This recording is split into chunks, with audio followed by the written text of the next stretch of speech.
The first reading from the prophet Ezekiel, as well as the gospel, are about conversion. The season of Lent is about conversion of heart, to turn, to change. Prior to this, the prophets always spoke about communal sin, the community sins of Israel. Ezekiel is very strong in the first reading today, talking about individual sin. We must all stand on our own 2 feet before God in judgment. And the Lord only wishes to forgive us. Forgiveness is the hallmark for God. And he says that if a man turns to wickedness and commits all kind of sin, but if he turns away from it and turns to do what is right and good, he will live. He will be saved. And so the scripture is so very clear. It can be a little frightening to say we have to stand before God. During the season of Lent, we ask ourselves, if I did have to stand before God in judgment today, how would I be judged?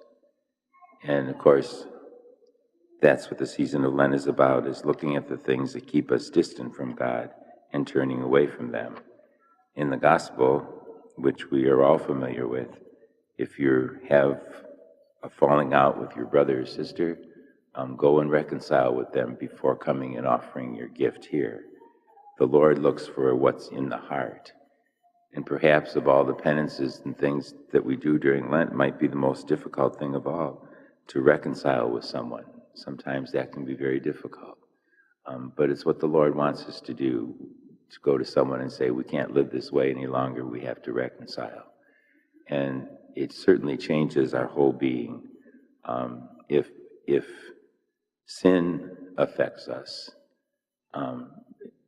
profoundly, then forgiveness and giving forgiveness affects us even more. I think that's the message of the gospel, that forgiveness is what the Lord is asking us to receive and to give.